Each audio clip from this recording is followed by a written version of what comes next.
નમસ્કાર દર્શક મિત્રો, આપણે આજે સમવાય તંત્રની લોકશાહી વ્યવસ્થા જેને વેસ્ટમિનિસ્ટર મોડેલ કહે છે તે બ્રિટિશ કોન્સ્ટિટ્યુશન પરથી મહદઅંશે આધારિત એવા બંધારણ હેઠળ કાર્યરત છીએ.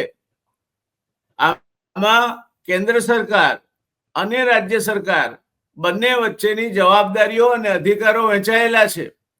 રાજ્ય સરકારમાં પણ મુખ્યમંત્રી અને એની સાથેનું મંત્રીમંડળ અને રાજ્ય વિધાનસભા અને કેટલીક જગ્યાએ લેજિસ્લેટિવ કાઉન્સિલ એમએલસી એ કાર્યરત હોય છે. ગુજરાતમાં બે ગૃહ છે, રાજ્ય વિધાનસભા અને સંસદ. આજે આપણે વાત કરવી છે રાજ્ય વિધાનસભા અને રાજ્યના મુખ્યમંત્રીઓ અંગેની. ગુજરાતે એવા દિગ્ગજ મુખ્યમંત્રીઓ જોયા જેમાં ડોક્ટર જીવરાજભાઈ મહેતા, હિતેન્દ્રભાઈ દેસાઈ થી માંડીને માધવસિંહભાઈ સોલંકી, ચિમનભાઈ પટેલ જેવા વ્યક્તિત્વનો સમાવેશ થઈ શકે. આજે પરિસ્થિતિ એવી આવી છે કે ગુજરાતમાં મુખ્યમંત્રી દિલ્હીથી નક્કી કરવામાં આવે છે. છેલ્લા નરેન્દ્ર મોદીને પણ દિલ્હીથી નક્કી કરીને મૂકવામાં આવ્યા હતા, પણ એમણે સારો એવો સમય ગુજરાતમાં પોતાનું શાસન ચલાવ્યું. લગભગ 15 વર્ષ જેટલો સમય એમણે ગુજરાતના મુખ્યમંત્રી તરીકે કામ કર્યું. ત્યાર પછી આનંદીબેન આવ્યા, ત્યાર પછી રૂપાણી આવ્યા અને ત્યાર પછી અત્યારે ભૂપેન્દ્રભાઈ પટેલ મુખ્યમંત્રી તરીકે બિરાજમાન છે. કાળક્રમે બન્યું છે એવું કે મુખ્યમંત્રીઓ માત્ર ફિગરહેડ જેને કહેવાય એ નામ કે વાસ્તે મુખ્યમંત્રીઓ રહ્યા છે, એમના મંત્રીમંડળની અસર પ્રજા પર વર્તાતી નથી. આજે આપણે યુવા પ્રતિભાઓમાં સૌથી વધુ શિક્ષિત એવા નારણભાઈ ગઢવી, જે પોતે MA છે, LLM છે, MEd છે, તેમની સાથે રાજ્યની આ દયાજનક પરિસ્થિતિ અંગે ચર્ચા કરીશું. હમણાં જ રાજ્યનું મંત્રીમંડળ નો ગંજીપો ફરી ચીપાયો છે. દર્શક મિત્રો, આપને યાદ અપાવી દઉં, મંત્રીમંડળ બદલાયું નથી કારણ કે મુખ્યમંત્રી બદલાયા નથી. મંત્રીમંડળ મુખ્યમંત્રીના નામથી જ ઓળખાય છે, એટલે અગાઉનું મંત્રીમંડળ પણ ભૂપેન્દ્ર પટેલ મંત્રીમંડળ હતું, અત્યારનું મંત્રીમંડળ પણ ભૂપેન્દ્ર પટેલ મંત્રીમંડળ છે. ત્યારે સીધા જઈશું આપણે નારણભાઈ પાસે. નારણભાઈ, ભૂપેન્દ્ર પટેલની સાથેના સાથીઓ બદલાયા છે, એમનું મંત્રીમંડળ બિનઅસરકારક હતું, કોઈ મંત્રીઓની છાપ ઉપસ્થિત નહોતી, સરકાર કાર્યક્ષમ નથી એવી છાપ પ્રજામાં જઈ રહી હતી. એટલે વાત તો એવી હતી કે ભૂપેન્દ્ર પટેલને પણ બદલશે, પણ એમને બદલવામાં આવ્યા નથી. પણ મંત્રીઓમાં ઘણા ફેરફારો થયા છે. તો આ નવી સરકાર આવ્યાને પણ હવે તો ખાસા 2 અઠવાડિયા કરતા વધારે સમય વ્યતીત થઈ ગયો. શું છાપ છે આપની નવા મંત્રીમંડળ અંગેની?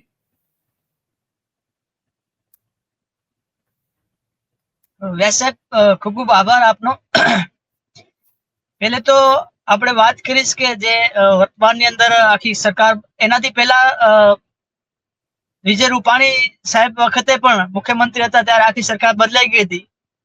ફરી એકવાર એની પરિસ્થિતિ નિર્માણ થઈ અને આખી સરકાર બદલાઈ ગઈ. CM મુખ્યમંત્રી સિવાય બધા મંત્રીઓ બદલાઈ ગયા, રાજ્ય મંત્રીઓ બદલાઈ ગયા, કે સ્વતંત્ર પ્રભારના મંત્રીઓ બદલાઈ ગયા, કે જે કેબિનેટ કક્ષાના મંત્રીઓ બધા બદલાઈ ગયા એક ઝાટકે. આપણે કોન્સ્ટિટ્યુશન છે એ ફેડરલ કોન્સ્ટિટ્યુશન છે, સંઘીય બંધારણ છે.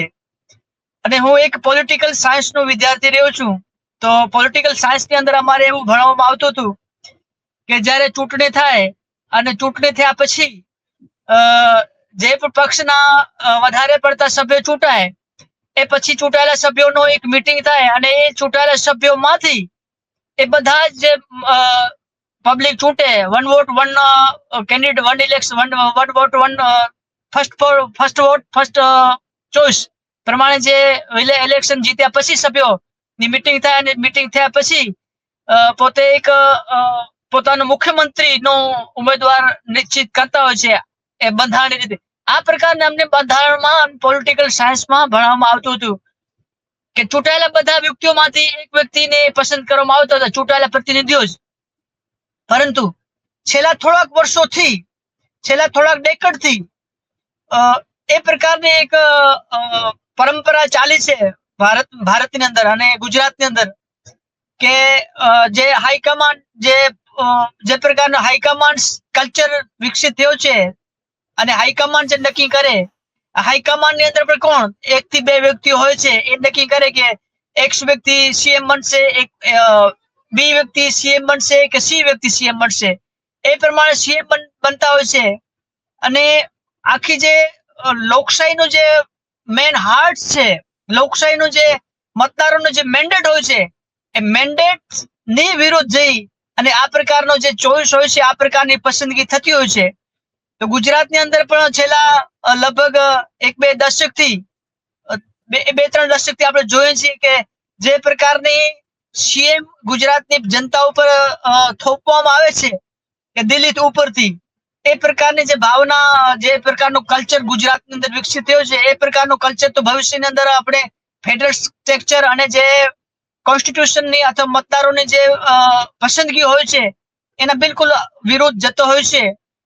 તો જે પ્રકારનું કોન્સ્ટિટ્યુશન, જે પ્રકારનો શાળાઓની અંદર, સ્કૂલોની અંદર, કોલેજોની અંદર ભણાવવામાં આવે છે, એનાથી બિલકુલ વિરુદ્ધ જઈ અને વિરુદ્ધ પ્રકારનો કામ અહીં થતા હોય છે. એટલે જે પ્રકારનો મતદારોનો એક આમ જોઈએ તો મતદારો સાથે પણ એક દ્રોહ, વિશ્વાસઘાત છે, એ વિશ્વાસઘાત અહીં પોલિટિકલ પાર્ટીઓ થતી હોય છે. અને જે પ્રકારનો સીએમ બદલ્યા છે, એ પ્રકારનો સીએમ, જે પ્રકારના મંત્રીઓ બદલાય છે, એ મંત્રીઓથી પણ એવું લાગે છે કે એ મતદારો સાથે પણ વિશ્વાસઘાત છે, કે મતદારો એક વ્યક્તિને પ્રોજેક્ટ એક વ્યક્તિને કરવામાં આવે છે કે આ વ્યક્તિ તમારો સીએમ બનશે, અને એ પ્રકારના મતદારો છે એ સીએમ ફેસ જોઈને વોટિંગ કરતા હોય છે. પરંતુ છેલ્લે બાકી એક કહેવત છે કે કોથળામાંથી બિલાડો નીકળે, એ પ્રકારના કોથળામાંથી બિલાડા કાઢવામાં આવતા હોય છે કે એ વ્યક્તિને જગ્યાએ અમે હવે બી વ્યક્તિને સીએમ તરીકે પસંદ કરીએ છીએ. અને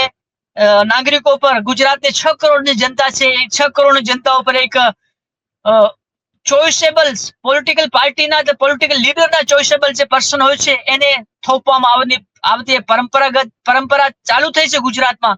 આ પ્રકારની પરંપરા આપણે 1960 પછી ગુજરાત અસ્તિત્વમાં આવે એના પછી ન હતી.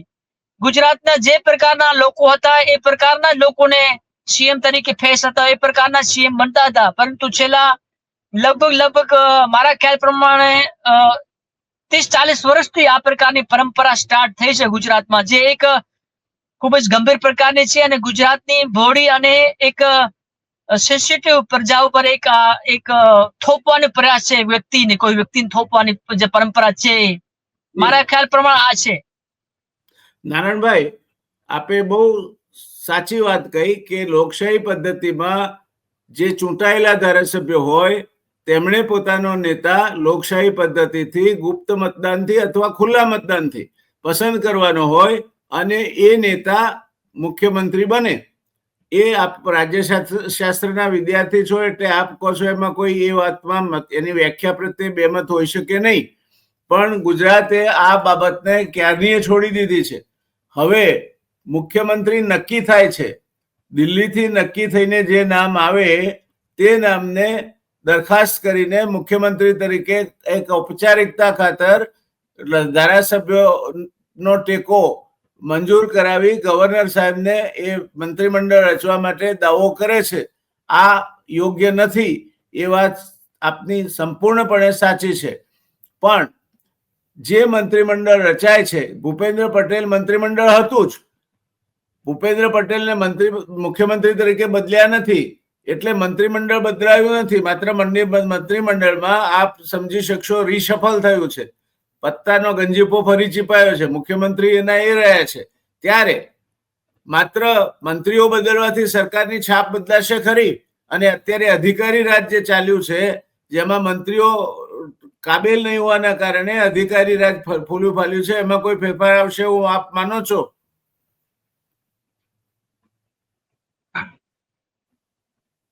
બિલકુલ. આ તો એવું થયું કે આપણો કોઈ જૂનો મકાન હોય અને એને રંગરોગાન કરી અને નવો દેખાડવાની જે આપણી ગેલછા હોય છે ને, એ પ્રકારની આ વર્તમાનની અંદર ગેલછા ઉત્પન્ન થઈ છે કે સીએમ એ છે, મુખ્યમંત્રી ચહેરો એ છે ભૂપેન્દ્રભાઈ પટેલ, પરંતુ એના જે સિપાર સાલાર હતા, એના જે મંત્રીઓ હતા, એના પાછળના જે એ બધાને બદલી નાખ્યો. પરંતુ કમાન્ડર તો એ જ છે ને, સૂચનાઓ આપવાનો એ જ છે. તમારે બદલાવાની કોની જરૂર છે? કેપ્ટન ની બદલાવાની જરૂર છે. નીતિ નિર્ધારણ કરવા વાળા વ્યક્તિ તમારે ખોટા હોય તો એને તમારે ખેલાડી બદલી નાખવાથી કઈ પરિવર્તન થવાનું નથી. તમે મેચ જીતી જવાનું નથી. તમારે મેચ જીતવી હોય તો કપ્તાન તમારો વિજનરી હોવો જોઈએ. તમારા પાસે એક પ્રકારનો લીડર એવો હોવો જોઈએ, તમારો સેનાપતિ એવો હોવો જોઈએ કે તમે એ મેચ જીતી જાઓ. પરંતુ અહીંયા તો ઉલટું થાય છે. કપ્તાન તો એને રાખ્યો, પરંતુ વિકેટ કીપર બદલી નાખ્યો, બોલર ને બદલી નાખ્યો કે આ ખેલાડી અહીંયા સ્લીપમાં છે. ફોર એક્ઝામ્પલ ગ્રામીણ વિકાસ મંત્રી બદલી ગયો, ફોર એક્ઝામ્પલ સિંચાઈ મંત્રી બદલી ગયો, તો કૃષિ મંત્રી બદલી ગયો. એનાથી કઈ પરિવર્તન થવાનું નથી. એને એ રહ્યા છે, અધિકારીઓ એ નહીં રહ્યા છે, મુખ્યમંત્રી એ નહીં રહ્યા છે. સરકારની જે છબી છે આમ પ્રજામાં, જે પરસેપ્શન, જે પબ્લિક ની અંદર પરસેપ્શન છે, એ બિલકુલ આજની તારીખમાં પણ નેગેટિવ છે કે સરકાર બદલાવાથી અથવા મંત્રી બદલાવાથી સરકારની છબી સુધરવાની નથી. સરકારની આમૂલચૂલ સરકારની છબી ક્યારે બદલશે જનતામાં? જ્યારે પબ્લિક ઓરિએન્ટેડ નીતિ નિર્ધારણ થશે, જનતાના હિતને નિર્ધારણ થશે. અહીંયા તો પેપર બધા ફૂટે છે, ખેડૂતોની જે સમસ્યા છે એ ત્યાં છે, યુવાનમાં રોજગારી નથી, મજદૂરોની અંદર 8 કલાકની જગ્યા 12 કલાક લાવી દીધા. આ પ્રકારની જે નીતિઓ નિર્ધારણ થાય છે, આ પ્રકાર નીતિઓ બને છે, એનાથી સરકારની છબી છે એ બિલકુલ ખરડાયેલી છે. અને મંત્રી બદલવાથી અથવા સેક્રેટરીઓ બદલવાથી સરકારની કોઈ છબીમાં પરિવર્તન થવાનું નથી. સરકારની નીતિ બદલવાની જરૂર છે, સરકારની પોલિસીઓ બદલવાની જરૂર છે. ત્યારે સરકારની પરસેપ્શન જે છે આમ જનતામાં જે ઉભી થઈ છે, સરકાર પ્રત્યેનો વિરોધ જે ઉત્પન્ન થયો છે યુવાઓમાં, બેરોજગારોમાં જે થયો છે, મજદૂરોમાં જે 8 કલાકની જગ્યાએ 12 કલાક, ગુજરાત રાજ્ય પહેલો એવું બન્યું કે 8 કલાકની જગ્યાએ 12 કલાક લઈ ગયા. જયારે દુનિયાના બીજા બધા દેશોની અંદર જે મજદૂરીના જે કલાક છે એ ઘટાડવાની કર્યા.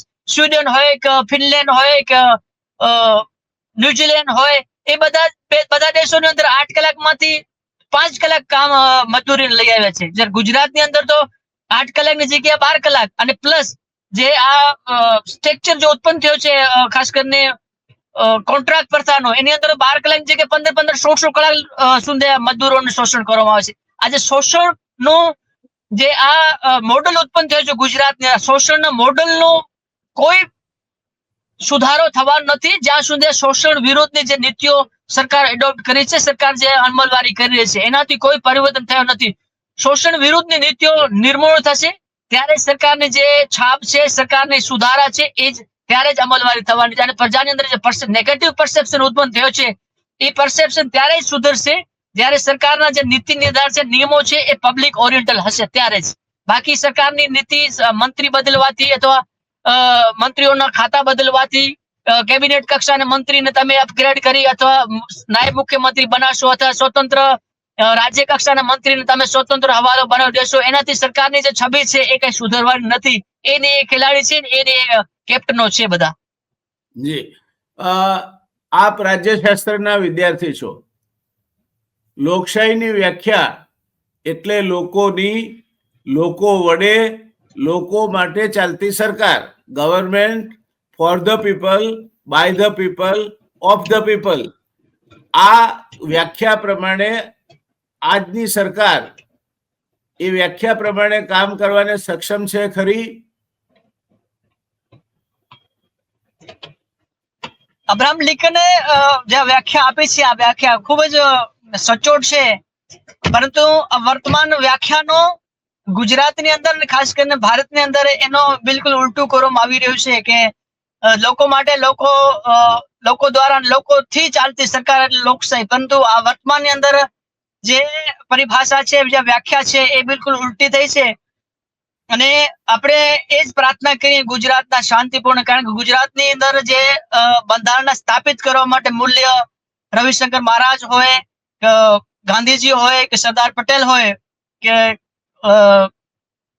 બધા જ લોકો, કનૈયાલાલ મુનશી હોય કે કેટી શાહ હોય, બધા કોન્સ્ટિટ્યુશન એસેમ્બલીના સદસ્યો હતા અને કોન્સ્ટિટ્યુશન બનાવ્યો. આ જે કોન્સ્ટિટ્યુશન બંધારણની જે પરિભાષા છે, બંધારણનું જે હાર્ટ છે, કલ્યાણકારી ફેડરલ સ્ટ્રક્ચર, ફેડરલ રાજ્ય. આ ફેડરલ રાજ્ય ત્યારે સ્થાપિત થશે જ્યારે આપણે બંધારણના જે મૂલ્યો છે એ સારી રીતે અમલવારી કરશું. ડીપીએસ, ડાયરેક્ટ પ્રિન્સિપલ સ્ટેટની અંદર જે પ્રાવધાન કરવામાં આવે છે એ સારી રીતે અમલવારી કરશું અને જે પ્રજા ઓરિએન્ટેડ, લોકો ઓરિએન્ટેડ કામગીરી કરવામાં આવશે ત્યારે જ આ જે લોકશાહી અથવા લોકશાહીની જે પરિભાષા છે, લોકશાહીનું જે હાર્ટ છે, કોન્સ્ટિટ્યુશનનો જે હાર્ટ છે, એ જ અમલવારી થશે. વર્તમાનની અંદર ક્યાં પણ આપણે જે કશું પણ લોકશાહી અથવા બંધારણો આપણે જોઈએ તે અમલવારી અહીં ગુજરાતની અંદર થતી નથી. અને વર્તમાનનું જે પરિદ્રશ્ય છે, વર્તમાનનું જે પિક્ચર છે, એ પ્રમાણે જોતા મને એવું નથી લાગતું કે જે અવાજ લોકોનો પાર્ટિસિપેટરી ઓફ ડેમોક્રેસી ની અંદર લોકોનો અવાજ ખૂબ જ મહત્વ છે, એ વર્તમાનની અંદર કોઈ દેખાતું નથી મારા ખ્યાલ પ્રમાણે. જી નારાયણભાઈ, એક વાત મારે ખાસ આપના અવલોકનો જોઈએ છીએ. અધિકારી રાજ્ય ચાલે છે એવું વ્યાપકપણે કહેવાય છે, અને એક ગમતમાં એવું પંક્તિઓ કહેવાય છે કે કલેક્ટર કકળાટ કરે ને મામલતદાર મૂંઝાય, સર્કલ બિચારો શું કરે, તલાટી કરે એ થાય. એટલે અધિકારીઓ એટલા ચડી વાગ્યા છે કે પ્રજાનું કામ મંત્રીઓ કે તે પ્રમાણે ન થતા, ધારાસભ્યો કે તે પ્રમાણે ન થતા, જિલ્લા પંચાયતના પ્રમુખ કે અથવા તાલુકા પંચાયતના પ્રમુખ કે તે પ્રમાણે ન થતા એ અધિકારી પોતાની મનમાની કરે છે. કારણ કે એમને ખબર છે કે મુખ્યમંત્રી પણ પ્રજાકીય મતથી નથી ચૂંટાયા, ધારાસભ્યોના નેતા નથી, દિલ્હીથી એમને નીમવામાં આવ્યા છે. તો આ સીધી નિમણૂકના કારણે વહીવટ કથળ્યો છે એવું આપ માનો છો?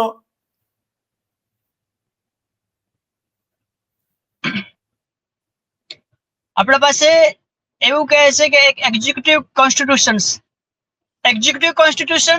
જે છે, એડમિનિસ્ટ્રેટિવ કોન્સ્ટિટ્યુશન્સ અને એક્ઝિક્યુટિવ કોન્સ્ટિટ્યુશન. તો આ જે પરિભાષિત કોન્સ્ટિટ્યુશન કરે છે એ અધિકારીઓ છે. અધિકારીઓ પોતાની રીતે કોન્સ્ટિટ્યુશન બંધારણનો પરિભાષિત કરતા હોય છે, અને જ્યારે અધિકારીઓ પોતાની રીતે કોન્સ્ટિટ્યુશનનો પરિભાષિત કરે એ ખૂબ જ આમ લોકશાહી અથવા આમ બંધારણ માટે ખૂબ જ ગંભીર હોય છે. કારણ કે અધિકારીઓ પોતાની રીતે જ આ કોન્સ્ટિટ્યુશનને એક્ઝિક્યુટ કરવાનું હોય અને ડિસિઝન મેકિંગ એટલે કરતા હોય છે. તમે આપણે એ વાત સાથે એગ્રી છું કે વર્તમાનની અંદર જે અધિકારીઓ છે એ કોઈનું સાંભળતા નથી. આજથી 30 અથવા 40 વર્ષ પહેલા એક સરપંચનો પણ ડાયરેક્ટ લોકો અથવા અધિકારીઓ સાંભળતા હતા. તો આજની પરિસ્થિતિ બિલકુલ ઉલટી થઈ ગઈ છે. એક ધારાસભ્યને પણ અધિકારી ગણકારતા નથી. મારા જિલ્લાની અંદર વાત કરીએ કે 5-6 ધારાસભ્ય છે. એ ધારાસભ્ય કલેક્ટર પાસે અથવા ડીપીઓ પાસે અથવા એસપી પાસે જતા પણ તરે છે કે અમે જઈએ શું કામ, અમારું સાંભળતું નથી, અમારે કોઈ અમે જે વાત કરી એ કોઈ અમલવારી થતી નથી, શું કરીએ. અને અબડાસાનો એક ધારાસભ્ય છે પ્રદ્યુમનસિંહ જાડેજા, એ તો રિટર્નમાં લખ્યું છે, લેખિતમાં લખ્યું છે, અમારા અધિકારીઓ સાંભળતા નથી. જિલ્લા પંચાયત સદસ્યો પણ એવું કહે છે, ઇવન જિલ્લા પંચાયત પ્રમુખ હોય છે એ પણ એવું જ કહે છે, અમારા ડીડીઓ સાંભળતો શું કરીએ. એક તલાટીને પોતાના ગામની અંદર તલાટી કામ ન કરતું હોય તો તલાટી બદલાવાની, જિલ્લા પંચાયતના સદસ્યો, જિલ્લા પંચાયત પ્રમુખ અથવા ધારાસભ્યો તલાટીને નથી બદલાવી શકતા તો બીજું કોણ સાંભળશે? તો આ પ્રકારની જે લોકશાહી છે, લોકશાહી શું છે? લોકશાહી એ છે કે રિપ્રેઝેન્ટેટિવ પીપલ્સ કોણ છે? લોકો પોતાના જે મતદારથી પોતાના જે મત આપીને પોતાના પ્રતિનિધિ ચૂંટે છે કે અમારી સમસ્યા તમે જિલ્લા પંચાયતમાં, તાલુકા પંચાયતમાં અથવા છેલ્લે ધારાસભામાં ઉઠાડજો. પરંતુ ત્યાં જઈને કોઈ સાંભળવા વાળો નથી. સંકલનમાં ધારાસભ્યો પ્રશ્ન રજૂ કરે છે, ત્યાંનો હલ નથી થતો. જિલ્લા પંચાયતની કારોબારીમાં હોય છે તો જિલ્લા પંચાયતની કારોબારીમાં જિલ્લા પંચાયત સદસ્યોને કોઈ પ્રશ્નો હલ નથી થતા. એક રસ્તો નથી બનાવી શકતા, એક પુલ નથી બનાવી, અને ઇવન પોતાના ગામની અંદર એક શિક્ષકની પણ નિમણૂક નથી કરી શકતા આ લોકોએ ચૂંટાયેલા પ્રતિનિધિઓ. તો બીજી વાત શું રહી? તો વર્તમાનની અંદર જે પ્રકારનો સિનેરિયો ઉત્પન્ન થયો છે લોકશાહીનો દોહનનો, લોકશાહીનો ચીરહરણનો, તો આ ધારાસભ્યો ચૂંટાયેલા પ્રતિનિધિઓ એક પોતાને પણ હીન ભાવનાથી જુએ છે કે અમારો શું મતલબ છે, તો અમે કાંઈ કામ નથી કરી શકતા. તો અને આ જે અધિકારશાહી જે પ્રસ્થાપિત થઈ છે એ છેલ્લા 30 વર્ષ થઈ છે. હું નાનો હતો કેશુભાઈ વખતે તો આવું ન હતો. કેશુભાઈ પટેલ વખતે તો બધા ધારાસભ્યોને સાંભળતા હતા અધિકારીઓ, ધારાસભ્ય જે કે એ પ્રમાણે થતું હતું. આ તો જે છેલ્લા 30 અથવા 35 વર્ષથી એ પ્રકારનો બિલકુલ ઉલટો સિનેરિયો ઉત્પન્ન થયો, બિલકુલ ઉલટી હવા થઈ છે કે કોઈ ચૂંટાયેલા પ્રતિનિધિ સાંભળવાનું નહીં. આ પ્રકારની જે વાતાવરણ ક્રિએટ થયું છે એ કે લોકશાહી દેશ માટે, લાંબા લોકશાહી જે વાતાવરણ જે છે એના માટે એક ખૂબ જ ખરાબ વસ્તુ ઉત્પન્ન થઈ છે. અને ખરાબ જોઈએ તો એક ડેમોક્રેસીની આ એક તંદુરસ્ત ડેમોક્રેસીની આ એક પરિભાષા નથી, એક આ વાતાવરણ નથી. તંદુરસ્ત ડેમોક્રેસીની અંદર તો ચૂંટાયેલા પ્રતિનિધિઓનું વર્ચસ્વ હોવું જોઈએ, હું એવું માનું છું. જી નારાયણભાઈ, આપ તો રાજ્યશાસ્ત્રના વિદ્યાર્થી છો, રાજ્યશાસ્ત્ર આપ ભણ્યા છો ને રાજ્યશાસ્ત્ર અત્યારે જીવી રહ્યા છો, ત્યારે એક વાત એવી પણ છે કે in a democracy you get the government you deserve. લોકશાહીમાં તમે જેને લાયક હો તેવા પ્રતિનિધિઓ તમને મળે છે. તો આ અત્યારની જે લોકશાહી છે એમાં નબળા પ્રતિનિધિઓ ચૂંટાઈને જાય છે, એ પાછળનું કારણ શું ગણશો આપ?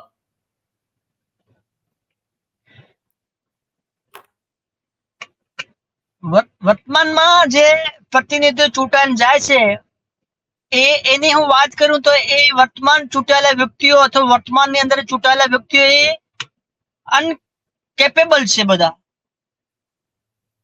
કેપેબિલિટી જ નથી એ લોકોની અંદર કોઈ જાતની. વર્તમાનની અંદર તો ભણેલા લોકો છે, એવું કહેવામાં આવે છે કે તમારે ભણીને શું કરશો, તો કંટ્રોલ તો તમે અભણ વ્યક્તિઓ કરે છે. હવે આપણે એક વાત કરીએ કે પહેલા આપણે શિક્ષણ મંત્રી હતા કે નાનુભાઈ વાનાણી, લગભગ 3 ચોપડી ભણેલા હતા નાનુભાઈ વાનાણી. એનાથી પહેલા ગૃહમંત્રી વર્તમાનની અંદર જે મંત્રીઓ છે એ કોઈક 8 પાસ છે, કોઈક 12 પાસ છે. આ પ્રકારને જે મંત્રીઓ થયા છે એની અંદર શું કેપેબિલિટી હોય? પોતે જ ભણ્યા નથી, એ બીજા જે ગ્રેજ્યુએશન છે, પીએચડી છે લોકો છે એના ઉપર શાસન કરે છે. અને પીએચડી વાળા અને ગ્રેજ્યુએશન વાળા તો આ અભણ વ્યક્તિઓ અને અભણ ધારાસભ્યોને સાંભળીને તાળીઓ જ વગાડે છે. આ એક સ્વસ્થ ડેમોક્રેસી નથી. સ્વસ્થ ડેમોક્રેસી ક્યાં છે? આપણે જોઈ લો, આપણે ભલે પ્રેસિડેન્સી ડેમોક્રેસી છે યુએસ ની અંદર, પણ ત્યાંના મંત્રીઓ જુઓ કેટલાક બધા કેપેબલ હોય છે, કેટલો બધું એને એજ્યુકેશન ક્વોલિફાઈડ હોય છે. ત્યાંના પીએમ ને ત્યાંના રાષ્ટ્રપતિઓ હોય છે એ કેટલા કેપેબલ હોય છે.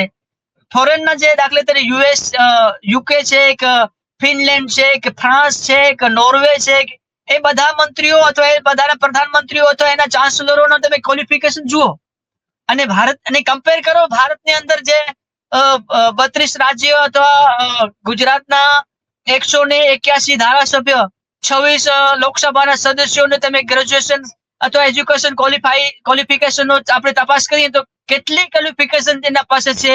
વર્તમાનની અંદર મંત્રીઓ છે એની કેટલી કેપેબિલિટી છે, એટલે એની એજ્યુકેશન કેપેસિટી કેટલી છે, ક્વોલિફિકેશન કેટલો છે. એના ઉપરથી જોયા પછી એવું લાગે છે કે વર્તમાનની અંદર જે પ્રકારની લોકશાહી છે, અભણ લોકશાહી નિર્માણ પામી છે. અભણ બધા મંત્રીઓ, અભણ બધા ધારાસભ્યો આપણા ઉપર રાજ કરે છે અને ભણેલ લોકો છે એ અભણ લોકોને સાંભળી અને તાળીઓ જ વગાડવાની છે. જી, તો એવું કહી શકાય નારાયણભાઈ કે વર્તમાન સરકાર જે આવી, આપે બહુ સાચી વાત કહી, મને આપની સરખામણી બહુ ગમી કે કેપ્ટન ના બદલાય અને 2-4 ખેલાડીઓને બદલી નાખવાથી ટીમ નવી થઈ જતી નથી. મુખ્ય માર્ગદર્શક પરિબળ કેપ્ટન છે. તો એ કેપ્ટનની પસંદગીમાં તમે ભૂલ ખાઈ ગયા, કેપ્ટન એ નબળા પુરવાર થયા, એ કેપ્ટનને બદલતા નથી. તમે 2-4 ખેલાડીઓને બદલી નાખીને આત્મસંતોષ લો છો, એનાથી કોઈ ફરક પડશે નહીં. તો તમને લાગે છે કે હવે આવનાર સમયમાં આ સરકાર પણ અગાઉની ભૂપેન્દ્રભાઈ પટેલ સરકારની માફક પોતાની છાપ ઉપસાવવામાં નિષ્ફળ જશે? સરકાર તો બિલકુલ નિષ્ફળ જ ગઈ છે. જે પ્રકારના નીતિઓ સરકારે એડોપ્ટ કરી છે, જે પ્રકારની એક વર્ગને એક જે રાજ્યનો સૌથી મોટો વર્ગો છે, યુવા વર્ગ છે, ખેડૂત વર્ગ છે, મજદૂર વર્ગ છે, કે આદિવાસી લોકો છે, એને સરકાર એટલે શું? સરકાર એટલે આપણે અમારા ગામડાની અંદર સરકાર એટલે માય બાપ કહેતા હોય. સરકાર એટલે માય બાપ, અને માય બાપ પાસે કોઈ છોકરો જે હોય એ કોઈના પ્રત્યે અણગમો ન હોય સરકારને, માય બાપ માવતરને. આપણે સરકારને એટલે માવતર કહેતા હોય છે. સરકાર એટલે માવતર, સરકાર એટલે માય બાપ. અને આપણો પિતાજી હોય, એના 4 દીકરા હોય, તો કોઈ દીકરો વધારે માનીતો હોય અને કોઈ દીકરો વધારે અણગમતો એવું ન હોય. પરંતુ સરકાર જે વર્તમાનમાં સરકાર એવું કહી રહી છે કે આ લોકો અણગમતા છે અને આ લોકો ગમતા છે. એ પ્રકારની જે ખાઈ ઉત્પન્ન કરી છે, એ પ્રકારની એ રીતે જોતા વર્તમાનની અંદર જે પ્રકારના નિષ્ફળ આગળના મંત્રીઓ રહ્યા છે એને એ પ્રકારની નિષ્ફળતા, કારણ કે મંત્રીઓ જે છે કેપેબિલિટી નથી, એની અંદર કોઈ સરકાર પાસે કામ કરાવતા અધિકારીઓ પાસે કામ કરાવતા આવડતી નથી. જો કામ કરવાની આવડત હોય, જો કામ કરવાની એ લોકો પાસે કુને હોય તો 10,000 કરોડ નું બજેટ પેકેજ ખેડૂતો પર ત્યાં હમણાં ઇસ્યુ કર્યો, ડિક્લેર કર્યો, પરંતુ એ લોકો શું ખબર નથી કે કેટલું નુકસાન થયું છે. એ લોકો પગ ચપ્પલ વગર ત્યાં ખેતરોમાં ફરતા હતા. આ જે પ્રકારના કેપેબિલિટી વગરના મંત્રીઓ આવ્યા છે, એની અંદર કોઈ ક્ષમતા જ નથી, જેની કોઈ સમજવાની શક્તિ જ નથી. એ લોકોની જે પ્રકારના ચાલશે તો વર્તમાનની જે સરકારની જે નીતિઓ છે અને સરકાર જનતા વિરોધી, એવું લાગે છે કે વર્તમાન સરકાર પણ આગળની સરકાર, આગળના મંત્રીમંડળ છે એ પ્રકારના જ રહેશે. આપે એક બહુ મહત્વનું અવલોકન કર્યું નારાયણભાઈ. આપે એવું કહ્યું કે 2 થેલી ખાતર જેટલું પણ વળતર મળવાનું નથી. કયા તર્ક ઉપર આધારિત રહીને આપે કહો છો, એ સમજાવશો જરા?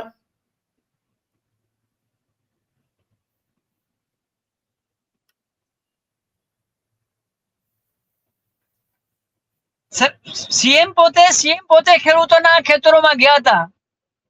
આપણા પાસે એક કહેવત છે કે જયારે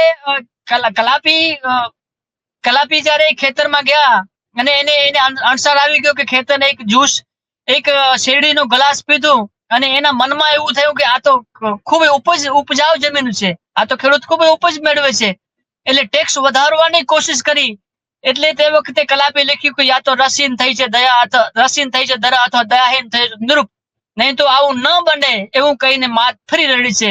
કલાપીને કેકારવામાં આ પ્રકાર લખ્યું છે.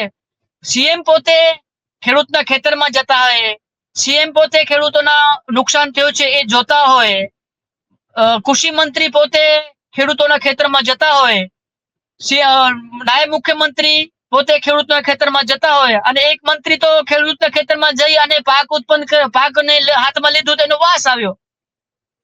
જો મંત્રીઓને, સરકારને જો ખેડૂતોના ઉપજમાંથી વાસ આવતી હોય તો ખેડૂતોને અને આમ જનતાને પણ સરકાર માંથી વાસ આવે છે, સરકાર વિરોધની વાસ આવે છે.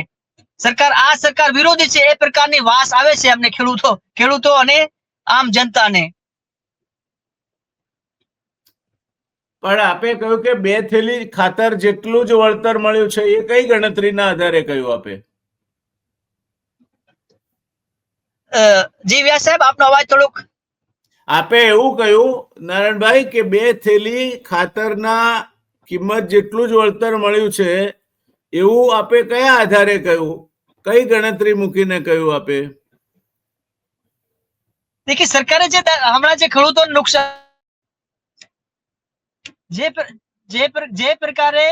પ્રકારે વર્તમાનમાં કમોસમી વરસાદ પડી ઓક્ટોબર મહિનાના એન્ડમાં, અને જે પ્રકારે ખેડૂતો નુકસાન થયું અને સરકારે 10,000 કરોડ નું પેકેજ જાહેર કર્યો, એ પેકેજ જોઈને એવું લાગે છે કે આ પર વીઘાના 3500 થી 3200 રૂપિયા આવે, અને 3500 થી 3200 રૂપિયામાં તમે વિચાર કરો 1350 રૂપિયા એક ડીએપી ના થેલીના છે, એટલે 2 ડીએપી થેલી તમે લ્યો એટલે 2700 રૂપિયા, 2700 રૂપિયામાં 2 થેલી ડીએપી ને આવતી હોય તો તમારા 22,000 રૂપિયા અથવા 3500 રૂપિયા પર વીઘામાં ખેડૂતોનો ભરણ પોષણ થવાનું છે. અને કેવી રીતે ખેડૂતોને રાહત મળશે? ખેડૂતો એક વીઘામાં લગભગ 15,000 થી 20,000 નો ખર્ચો કરે છે એક વીઘામાં, અને બીજી બાજુ સરકારે એને 3500 રૂપિયા પર વીઘામાં આપતી હોય છે. તો આપણે એ સરકારને સંવેદનશીલ કહીએ કે અસંવેદનશીલ કહીએ કે ખેડૂત વિરોધી કહીએ, એ જ મને ખબર નથી પડતી.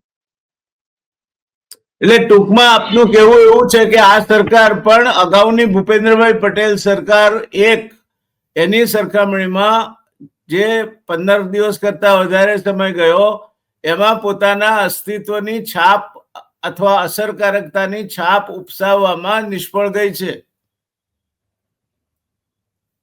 બિલકુલ, કુદરતે ભૂપેન્દ્રભાઈ પટેલને 2.0 માં સરકાર, જે બીજી સરકાર આવી એની અંદર કુદરતે સરકારને ભૂપેન્દ્રભાઈને એક ચાન્સ આપ્યો હતો. દરેક ઈશ્વર બધાને ચાન્સ આપે છે સુધરવાનો, કે સુધારો થાવ તમારામાં.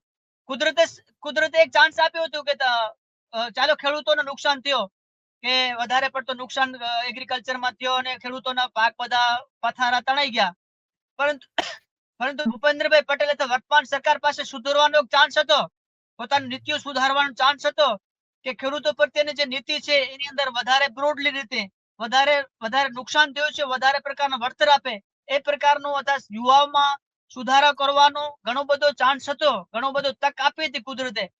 પરંતુ છેલ્લા 15 થી 20 દિવસમાં જે પ્રકારે આ મિસમેનેજમેન્ટ કર્યો, જે પ્રકારે આ સહાયને ધોરણો અથવા સહાયની અંદર અથવા ખેતરોમાં જઈ અને ફોટો સેશન કર્યો મંત્રીઓ બધાએ, ચમચમાતી ગાડીઓની અંદર જઈ, કાફલાની અંદર જઈ અને ખેડૂતોને શું ડર લાગે છે, આટલા બધા કાફલા લઈને જાઓ છો અને ત્યાં ખેડૂતોને ઉપજમાંથી તમને વાસ આવે છે.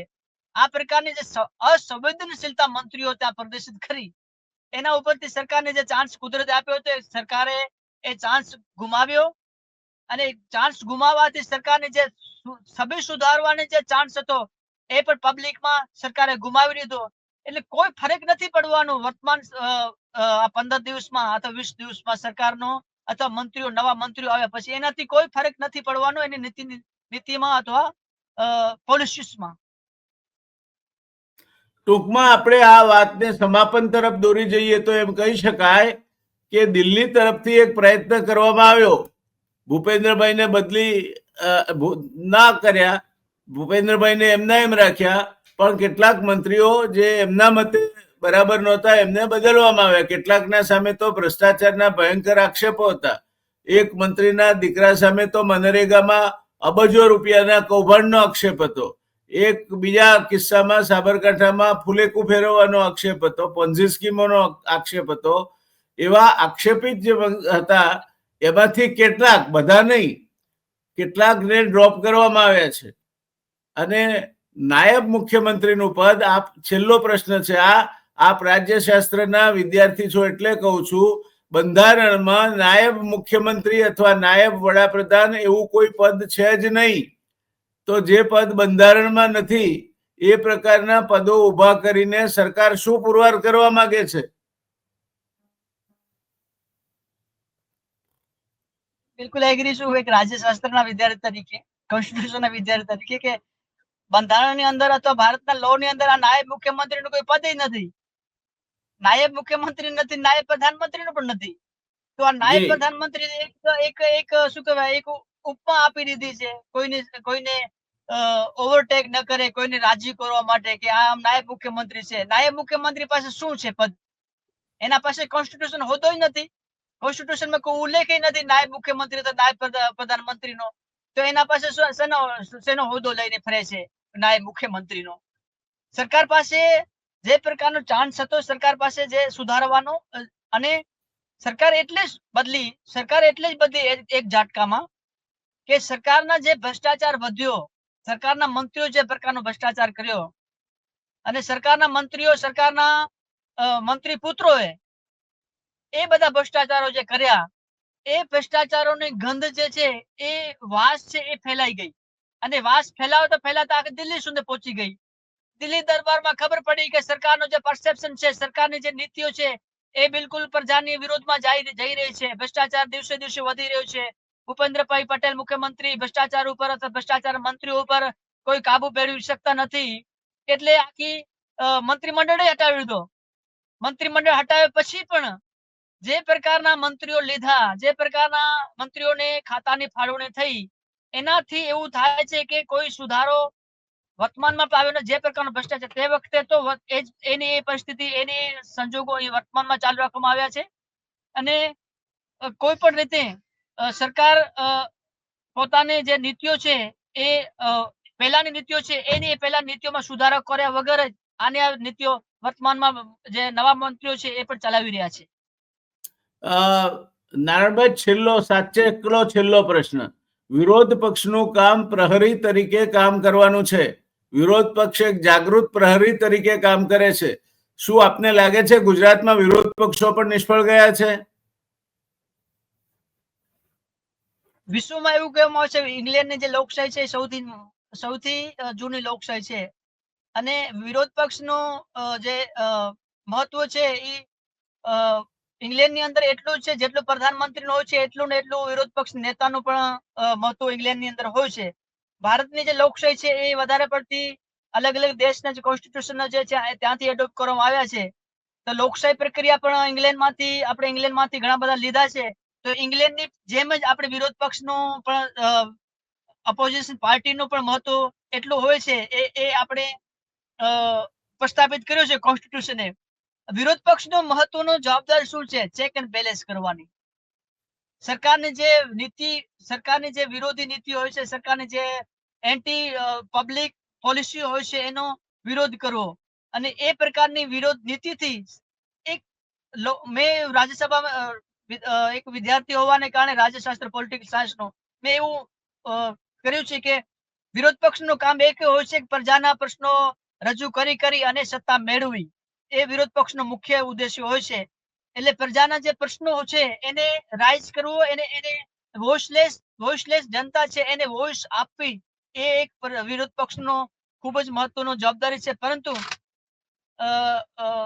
વર્તમાનની અંદર જોઈએ તો મને એવું નથી લાગતું કે વિરોધ પક્ષ જે પ્રકારના પ્રજાની અંદર વોઇસલેસ જનતા છે એનો અવાજ રજૂ કર્યો હોય. ન તો આ પ્રકારની પરિસ્થિતિનો અને આ પ્રકારની તાનાશાહી પ્રકારની જે સરકારે અપનાવ્યું છે એ પ્રકારની તાનાશાહી ગુજરાત સરકાર ન અપનાવી શકે જો વિરોધ પક્ષનો દર હોય તો. અને છેલ્લે એવું કહેવામાં આવ્યું છે કે રામ મનોહર લોહિયાએ એવું કીધું છે કે સત્તા છે એ સડકથી જઈને સંસદનો માર્ગ ક્યાંથી છે? સડકથી જઈને માર્ગ આખો સંસદ સુધી જઈ શકાય છે. એટલે વિરોધ કરી અને તમે સંસદ સુધી અથવા સત્તા સુધી પહોંચી શકો, એ વિરોધ પક્ષનો મુખ્ય ઉદ્દેશ્ય હોય છે. પરંતુ અમુક હદે આમ જોઈએ તો વિરોધ પક્ષ પોતાની ભૂમિકા જે છે એ નિભાવવા નિષ્ફળ રહી છે. જે પણ કારણ હોય એ કારણો હું ચર્ચા કરવા માંગતો નથી, પરંતુ વિરોધ પક્ષ પણ જનતાના જે ઉદ્દેશ્ય, જનતાના જે મૂળ પ્રશ્નો છે એને સરકારની જેમ વાંચા નથી આપતી, તેમ વિરોધ પક્ષ પણ સરકારના જે આમ જનતાના, આમ નાગરિકોના પ્રશ્નો છે વાંચા આપવામાં નિષ્ફળ ગઈ છે. ધન્યવાદ નારાયણભાઈ. દર્શક મિત્રો, નારાયણભાઈની વાત સાથે સંમત થયા સિવાય રહેવાતું નથી. સરકાર નિષ્ફળ જાય, સરકારના મંત્રીઓની કોઈ છાપ ના ઉઠે. આજે રસ્તા પર ઉભા રહીને આપ કોઈ 5 મંત્રીઓના નામને ખાતા વિશે પૂછો તો એમનું નામ પણ કોઈને ખબર ના હોય. તે પ્રકારની સરકાર ચાલતી હોય અને તે સામે વિરોધ પક્ષ અસરકારક રીતે વિરોધ ઉભો કરવામાં અને જે લોકો જે ભોગ બન્યા છે, અસરગ્રસ્તો છે, એમની સાથે ઉભા રહેવામાં ક્યાંક ને ક્યાંક નિષ્ફળ જતો હોય તેવું લાગે છે. વિરોધ પક્ષ પણ રેલીઓ કાઢવામાં અને દાખલા કરવામાં અને પ્રસિદ્ધિ કરવાના માહોલમાં વ્યસ્ત છે. એટલે વિરોધ પક્ષ પણ આ આક્ષેપમાંથી છટકી શકે તેમ નથી. સત્તાધારી પક્ષ એની પોતાની છબી ઊભી કરવામાં, એના મંત્રીઓની છબી ઊભી કરવામાં, એ સક્ષમ શાસન આપી શકશે તે પુરવાર કરવામાં નિષ્ફળ ગયો છે. તે જ રીતે વિરોધ પક્ષ પણ અસરકારક રીતે એકાદ બે લોકો વધારે પડતું પોતાનો માધ્યમોમાં છવાયા રહેવાનું કામ કરતા હોય છે. પરિણામો કેટલા આવે છે તે પરિણામલક્ષી બનવામાં વિરોધ પક્ષ પણ નિષ્ફળ ગયો છે. એ નારાયણભાઈની વાત સાથે સંમત થયા વગર રહી શકાતું નથી. નારાયણભાઈ, આપનો ખૂબ ખૂબ આભાર. આપણે વાત કરતા રહીશું અને આપના જ્ઞાનનો અને કચ્છ, સૌરાષ્ટ્ર, ઉત્તર ગુજરાત માત્ર પૂરતો જ નહીં પણ ગુજરાતની પરિસ્થિતિ અંગે આપના વિચારોનો લાભ આ ચેનલ થકી અમારા દર્શક મિત્રોને આપ આપતા રહેશો એવી અપેક્ષા સાથે આજની વાતને હું વિરામ તરફ લઈ જાઉં છું. આપ અમારી સાથે જોડાય એ માટે ખૂબ ખૂબ આભાર. ધન્યવાદ. આવજો. Thank you. આભાર.